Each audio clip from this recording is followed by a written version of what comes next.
তো বন্ধুরা কেমন আছেন সবাই? আশা করি ভালো আছেন। বন্ধুরা আমরা প্রত্যেকেই কম বেশি ড্রয়িং করতে ভালোবাসি, অথবা আমাদের বাড়িতে বাচ্চা থাকলে তাদেরকেও ড্রয়িং শেখাতে হয়, এবং বাড়িতে বাচ্চাদের ড্রয়িং শেখাতে গেলে আমাদের প্রচুর পরিমাণে খাতা বা রং নষ্ট হয়। তো বন্ধুরা আজকে এরকমই একটি অ্যাপ্লিকেশানের সঙ্গে আপনাদের পরিচয় করিয়ে দেবো, যেই অ্যাপ্লিকেশানের সাহায্যে আপনারা মোবাইলের মধ্যেই যে কোনো ধরনের ড্রয়িং করতে পারবেন এবং আপনার পছন্দ মতো কালার দিয়ে। তো বন্ধুরা এই অ্যাপ্লিকেশানটি কী বা এটি কীভাবে সম্ভব এটি জানতে হলে অবশ্যই আপনাদের পুরো ভিডিওটি দেখতে হবে। তো বন্ধুরা ভিডিওটি শুরু করার আগে আপনারা যদি এখনই চ্যানেলটি সাবস্ক্রাইব না করে থাকেন অবশ্যই চ্যানেলটি সাবস্ক্রাইব করুন এবং পাশে থাকা বেল বটনটি ক্লিক করুন আমার পরবর্তী ভিডিওগুলি দেখার জন্যে। তো চলুন বন্ধুরা ভিডিওটি শুরু করা যাক।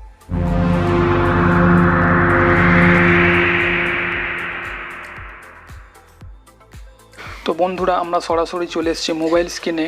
এরপর আমাদের একটি অ্যাপ্লিকেশানের প্রয়োজন পড়বে। আপনারা এই অ্যাপ্লিকেশানটি ভিডিওর নিচে ডিসক্রিপশান বক্সে লিঙ্ক পেয়ে যাবেন, সেখান থেকে আপনারা এই অ্যাপ্লিকেশানটি ডাউনলোড করে নিতে পারেন। আমার অলরেডি অ্যাপ্লিকেশানটি ডাউনলোড করা আছে। তো এখান থেকে আমি অ্যাপ্লিকেশানটি ওপেন করব। ওপেন করার পর দেখুন এই ধরনের একটি ইন্টারফেস আসবে। প্রথমেই দেখুন এখানে একটি কালারের অপশান দেখতে পাচ্ছেন।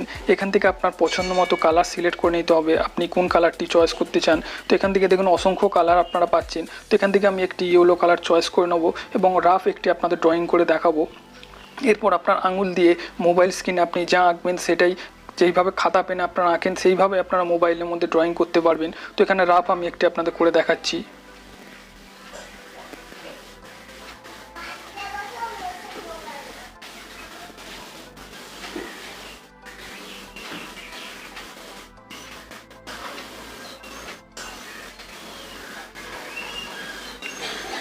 এরপর এখান থেকে আমি কালার চেঞ্জ করব, গ্রিন করব। এখানে আমি একটি গাছ আঁকবো।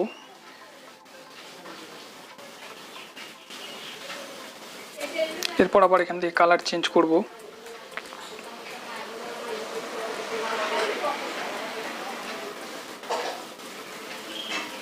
এরপর এখান থেকে আবার আমি কালার চেঞ্জ করব। তো এইভাবেই আপনারা খুব সহজেই যে কোনো ছবি আঁকতে পারেন। এরপর দেখুন আপনার যদি কিছু আঁকা ভুল হয়ে যায় তো এখান থেকে আপনারা রাবার ইউজ করে সেটাকে মুছে ফেলতে পারবেন। দেখুন এখানে একটি তুলির আইকন দেখতে পাচ্ছেন, এর উপর আমি ক্লিক করব। ক্লিক করার পর দেখুন এখানে একটি রাবারের অপশান পাচ্ছেন। রাবারের অপশানে ক্লিক করব। ক্লিক করে যেটি আমার পোঁছার দরকার পড়বে এখান থেকে আমি সেই রাবারটি ইউজ করে সেটিকে এইভাবে খুব সহজেই মুছে দিতে পারবো। এরপর আবার যখন কিছু আঁকতে চাইবেন এই রাবারের অপশানের উপর ক্লিক করুন। এখান থেকে যে পেনের তুলির অপশানটি পাচ্ছেন এর উপর ক্লিক করুন। ক্লিক করার পর আবার এখান থেকে আপনি আপনার ইচ্ছা মতো যেরকম ইচ্ছা ড্রয়িং করতে পারবেন। তো বন্ধুরা এই হচ্ছে অ্যাপ্লিকেশানের কাজ। বিশেষ করে বন্ধুরা আপনাদের বাড়িতে নিশ্চয়ই বাচ্চা থাকে বা বাচ্চাদের ড্রয়িং শেখাবার জন্যে এই অ্যাপ্লিকেশানটি খুবই কার্যকরী অ্যাপ্লিকেশান। তো বন্ধুরা এই ছিল আজকের ভিডিও। বন্ধুরা ভিডিওটি ভালো লেগে থাকলে অবশ্যই একটি লাইক করবেন বা বন্ধুদের সঙ্গে এই সুন্দর অ্যাপ্লিকেশানটি শেয়ার করবেন। তো বন্ধুরা আপনাদের মূল্যবান মতামত অবশ্যই কমেন্ট বক্সে কমেন্ট করে জানাবেন। তো বন্ধুরা সম্পূর্ণ ভিডিওটি দেখার জন্যে অসংখ্য ধন্যবাদ।